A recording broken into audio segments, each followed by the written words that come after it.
7. Proven methods to regain respect from your children for seniors. Imagine sitting alone in a house that was once filled with the laughter of your children.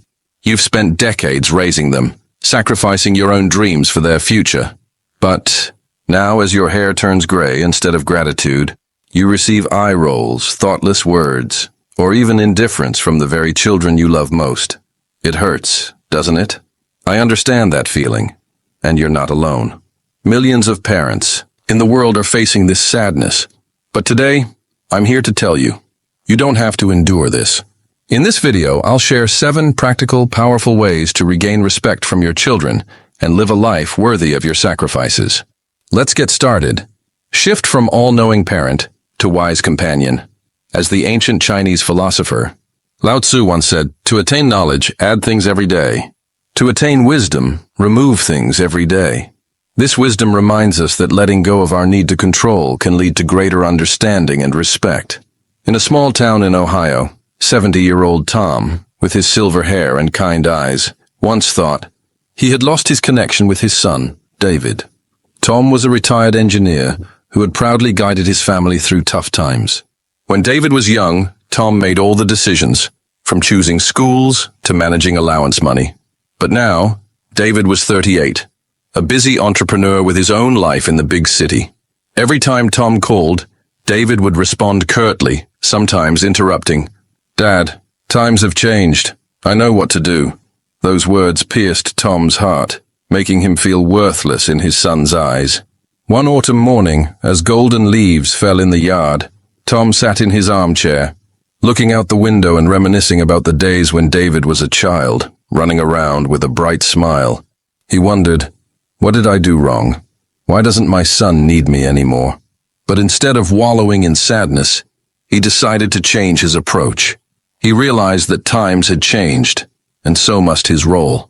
He couldn't remain the all-knowing parent controlling everything. He needed to become a companion, a wise friend David could rely on when needed. The opportunity came one weekend when David visited, looking stressed. He was struggling with a major business project. Partners weren't cooperating, and he didn't know how to resolve it. Instead of immediately offering advice as he used to, Tom calmly sat down next to his son, poured a cup of coffee, and asked, "What do you think about this? What's bothering you the most?" David was surprised by his father's attitude, but then opened up. He talked about the pressure from work, sleepless nights, and the fear of failure. Tom listened without interrupting, occasionally nodding like a sympathetic friend. After a while, Tom smiled gently and said, "I once faced a similar situation when I was an engineer. A big project stalled due to team disagreements. Would you like to hear about it?" David nodded, and Tom began to share his story. He didn't just talk about the failure, but also how he patiently negotiated with colleagues and found a solution to get the project back on track. He ended with a gentle question. "Do you think my approach could work, or do you have your own ideas?" David was silent for a moment, then smiled, a rare sight in recent years. "You're right about some things, Dad. I'll try your way, but maybe add a bit of my own creativity." For the first time in years, Tom felt heard and respected. From then on, whenever David faced difficulties, he didn't hesitate to call his father for advice. Not because Tom forced it, but because David recognized the value in his father's experience and wisdom. Tom's story is a great lesson for parents feeling lost in their relationship with adult children. When you let go of the desire to control and instead become a companion, you open a new door. Your children no longer see you as outdated, but as a trusted friend. Practical tips. Start with questions instead of advice. For example, "How do you feel about this?" instead of, "You should do this." Share your experiences as stories, not commands. Trust your children's abilities, even if you think they might be wrong. Sometimes they need to learn from their mistakes. If this story has touched your heart, we warmly invite you to stay with us for the rest. Consider subscribing to our channel to join us for the next part and discover more meaningful moments waiting for you. We believe you'll find much more to reflect on and enjoy. We'd be honored if you'd subscribe and continue this journey with us. Set boundaries, not walls. The great poet Robert Frost wrote, "Good fences make good neighbors." This timeless wisdom applies to family too. Boundaries aren't about pushing people away. They're about protecting what matters. In the rainy city of Seattle, 67-year-old Linda, a mother with a warm smile and hands weathered from years of hard work, once believed that a mother's love had no limits. Her daughter, Sarah, 35, had her own family with 2 young children. But instead of being independent, Sarah often leaned on her mother. There were nights when Linda's phone would ring at 2 a.m., and on the other end was Sarah's familiar voice. "Mom, I need you to watch the kids tomorrow. My husband's busy and I have to work." Or sometimes, "Can you lend me some money? I'll pay you back at the end of the month." Linda always agreed. She didn't want Sarah to think she didn't care, but gradually, the late-night calls and sudden requests left her exhausted. She started losing sleep, her body ached, and a strange feeling bubbled up inside her, a mix of anger and sadness. "I've sacrificed my whole life for her, and now she just sees me as a helper." She wondered one long night as moonlight streamed through the curtains onto her wrinkled face. One evening, when Sarah called again at midnight, Linda took a deep breath. Instead of nodding along as usual, she gently said, "Sarah, I'd love to help, but it's late, and I need my rest. Can you call during the day?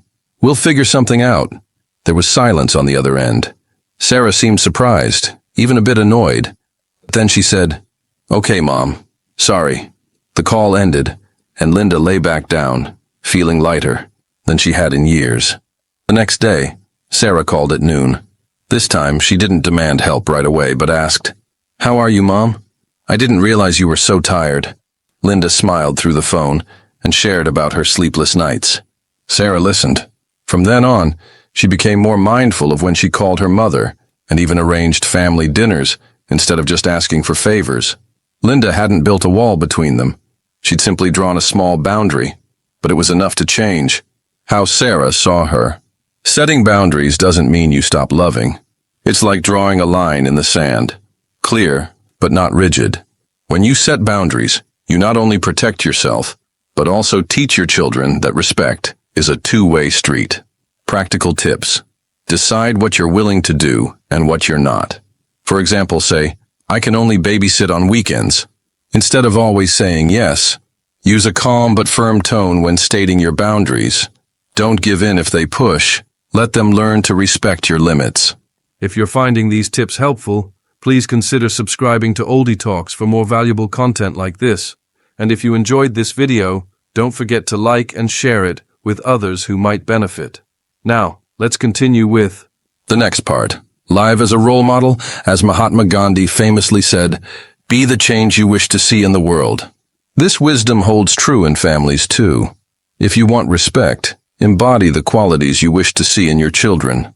In the sunny suburbs of Florida, 71-year-old Carlos was once a father whose children slowly drifted away. He had a habit of complaining about aging, his health, the hot weather. Every time his son Juan called, Carlos would start, "My back hurts so much, I probably don't have long left." Or, "I used to be so strong, but now it's over." Juan, a 40-year-old computer technician, would initially comfort him, but over time, he found ways to shorten their calls. "I'm really busy, Dad," he'd say, and Carlos could feel the distance growing. One afternoon, sitting alone in his quiet house, Carlos looked in the mirror and asked himself, "How do I want my son to remember me? As an old man who just complains?" He decided to change. Instead of staying home and grumbling, he signed up for a dance class for seniors at the community center. At first, he was clumsy, his steps unsteady, but gradually, he found joy in the salsa rhythms. He even started yoga to improve his health and took morning walks around the neighborhood, admiring the wildflowers along the way. One day, when Juan visited, Carlos didn't mention his back pain. Instead, he excitedly said, "I learned a new dance step yesterday. Want to see?" Juan burst out laughing, something he hadn't done in years. "You can dance, Dad? I don't believe it." Carlos turned on the music, pulled Juan into the yard, and they danced together, even though Juan was clumsier than his father. From then on, Juan started inviting Carlos to family gatherings and even signed up for dance lessons with him.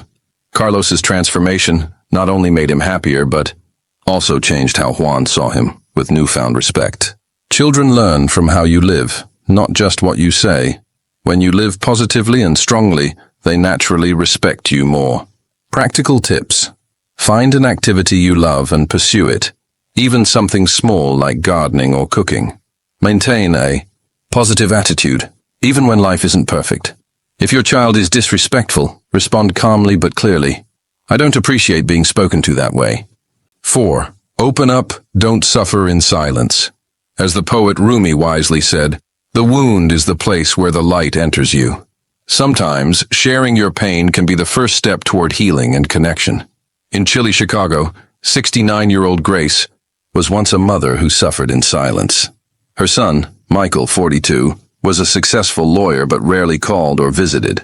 Whenever she reached out, Michael would reply briefly, "I'm really busy, Mom. Maybe next time." Grace wasn't angry, but a growing emptiness filled her heart. She told herself, "He has his own life. I shouldn't bother him." But her silence only deepened her loneliness. One winter evening, as snow fell thickly outside, Grace sat by the fireplace, holding a photo of Michael as a child. She remembered the days when he'd run to hug her after school. Now he seemed to have forgotten her. She decided she couldn't stay silent any longer. She picked up her phone and sent a message. "Michael, I miss you and want to be closer. It makes me sad that we don't talk much. Can you call me when you're free?" Her heart raced as she hit send. Minutes later, the phone rang. It was Michael. "Mom, I'm so sorry. I didn't realize you felt this way," he said, his voice warm. They talked for hours about small things and his work pressures. He admitted he'd been too caught up in his life and neglected her. From then on, Michael called more often, sometimes even visiting with flowers in hand. Opening up isn't easy, but it can change everything. Grace learned that silence doesn't protect peace. It only widens the gap. Practical tips. Choose a time. When both of you are relaxed to talk, use "I feel" instead of blaming, like "you never." Listen to your child without interrupting, even if you disagree. Love yourself first. As the Buddha taught, you yourself, as much as anybody, in the entire universe, deserve your love and affection. Self-care isn't selfish. It's essential for living well and earning respect. In the peaceful countryside of Texas, 74-year-old Henry was once a father who lived entirely for his children and grandchildren. He'd drive hours to babysit, fix his son's car, or cook big meals for the family. But gradually, he felt drained. His children, though loving, took his sacrifices for granted. Once, when he hinted he needed a break, his daughter said, "You're strong, Dad. You can handle it." Henry smiled, but inside, he felt empty. One early morning, as the sun rose, Henry looked out at the fields and thought, "I need to live. For myself, too." He started walking daily, even if just around his small garden. He signed up for a painting class in town, learning to sketch the fields and sky. He even took a cooking course, trying new dishes he'd never dared before. Slowly, he felt stronger, his spirit lighter. One day, when his son visited, Henry didn't rush to the kitchen as usual.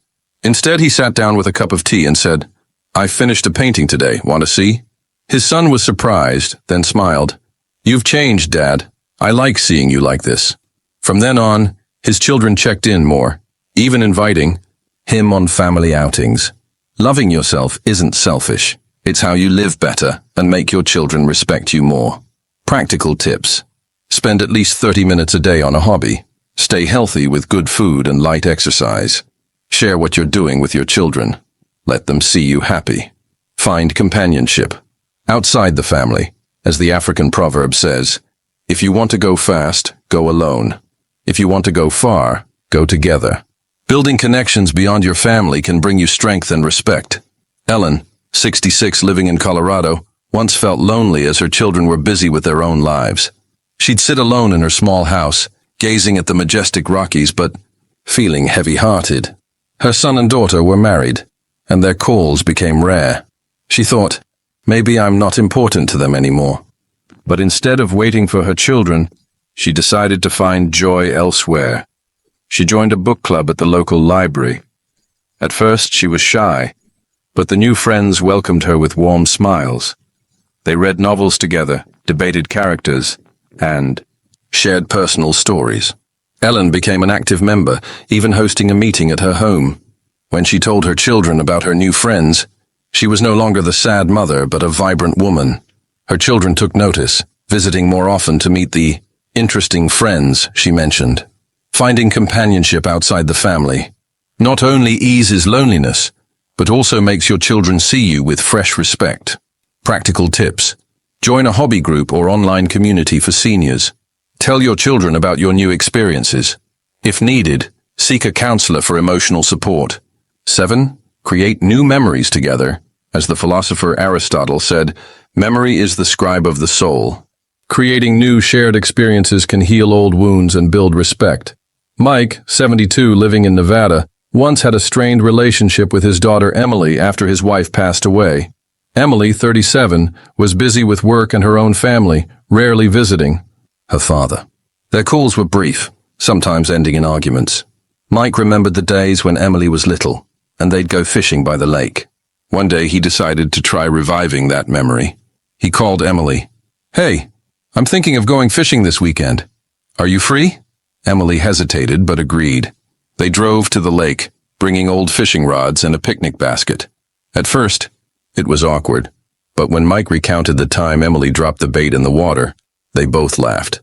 They caught a few small fish, grilled them by the lake, and talked about things they'd never discussed before. From then on, Emily called her father regularly, and they continued making new memories.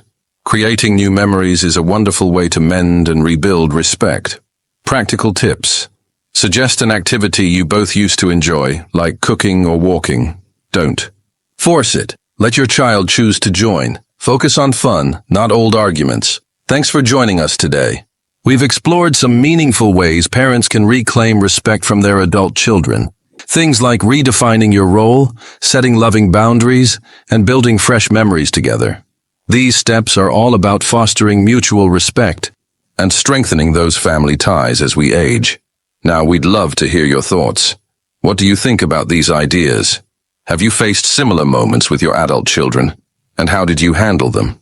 Drop your perspective in the comments below. We're all ears. And while you're at it, share your own stories. Your experiences could inspire or comfort someone else watching. So don't hold back. Got ideas for what we should talk about next?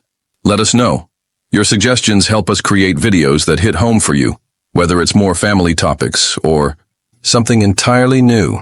If you enjoyed this, please like, share, and subscribe to Oldy Talks for more heartfelt discussions on life, family, and growing older with grace.